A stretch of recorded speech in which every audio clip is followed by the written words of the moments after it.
కూడా మీరు చాలా మందికి లక్ష రూపాయల వరకు ఉన్న రుణాలు మీరు చెల్లించకపోవడం వల్ల అసలు మితి ఏది చెల్లించకపోవడం వల్ల 20 లక్షల మంది రైతులు దాదాపుగా కొత్తగా తీసుకున్న రుణాలు కాదు 2018 నుంచి 2023 వరకు మళ్ళీ రెన్యువల్ చేసుకున్నారు ఆ అప్పును వాళ్ళు ఇయాల వాటన్నిటిని మేము చెల్లించాల్సిన పరిస్థితి వచ్చింది అందుకే మేము 12/12/2018 నుంచి 9/12/2023 వరకు ఆ 5 సంవత్సరాలలో బ్యాంకులలో తీసుకున్న అన్ని అప్పులను మేము కట్టినాం చంద్రశేఖరరావు పరిపాలించిన 5 సంవత్సరాల కాలంలో రైతులు చేసిన అప్పు 12/12/2018 అంటే రెండోసారి చంద్రశేఖరరావు గారు ప్రమాణ స్వీకారం చేసిన రోజు నుంచి చంద్రశేఖరరావు గారు దిగిపోయి మేము ప్రమాణ స్వీకారం చేసి మొదటి రోజు అసెంబ్లీ ప్రారంభించే తారీఖు వరకు దాదాపుగా 5 సంవత్సరాల పూర్తి కాలంలో రైతులకు ఉన్న 2 లక్షల రూపాయల వరకు రుణమాఫీని మేము చేసి రైతుల పట్ల రైతు పక్షపాతిగా మా ప్రభుత్వం ఉన్నదని మేము నిరూపించుకున్నాము అది రుణమాఫీ విషయం రైతు బంధు మీరు వానాకాలం బకాయి పెడితే మేము వచ్చినెంబడే ఆ బకాయి ఇచ్చినాం ఇప్పుడు నేను మళ్ళీ రైతులకు మాట ఇస్తున్నా సంక్రాంతి పండుగ తర్వాత రైతు భరోసా మీ ఖాతాలలో వేసేది సోనియమ్మ గ్యారంటీ ఇందిరమ్మ ప్రభుత్వము ఏ రైతులు ఎలాంటి మారీచులు సుబాహులు వచ్చి మీకు అబద్ధాలు చెప్పి ఆనాడు పురాణాలలో విశ్వామిత్రుడు యజ్ఞం చేస్తుంటే రాక్షసులు ముఖ్యంగా మారీచుడు సుబాహులు వచ్చి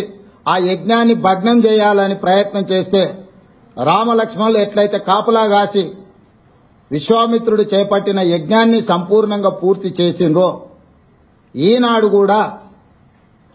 మా ప్రభుత్వము రైతు భరోసా కొనసాగిస్తుంది సంక్రాంతి పండుగ తర్వాత సోనియా గాంధీ గారి గ్యారెంటీగా నేను చెప్తున్నా మీ రైతు భరోసా మీ ఖాతాలో పడుతుంది ఎవరిని నమ్మకండి ఇట్లాంటి మారీచులు మీ దగ్గరికి మారు వేషంలో వస్తూనే ఉంటారు ఆనాడు సీతమ్మను ఎమర్చడానికి బంగారు లేడీ రూపంలో వచ్చిన మారీచుడే ఈ రోజు మారు వేషంలో మళ్ళీ బీఆర్ఎస్ బీజేపీల రూపంలో మీ దగ్గరకు వస్తారు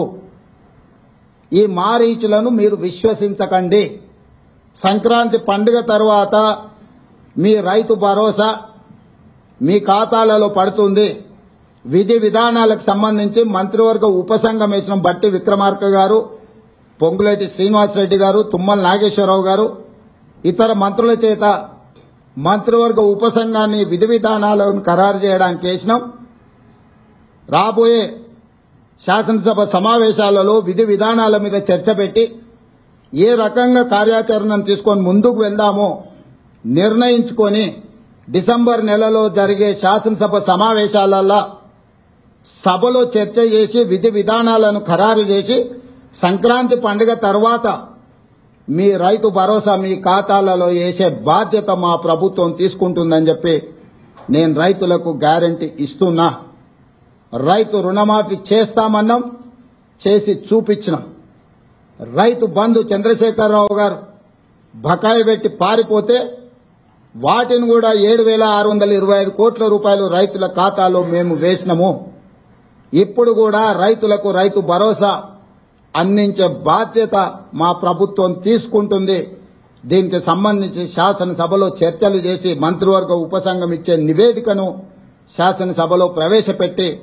విధి విధానాలను ఖరారు చేసి రైతు భరోసా పథకం కొనసాగుతుంది మారీచులను మారువేషంలో వచ్చే వాళ్లను అది బీఆర్ఎస్ వల్ల బీజేపీ వల్ల చూడకండి నమ్మకండి వాళ్ళ మాటలు వినకండి అదేవిధంగా ఈ సీజన్లో మేం వరి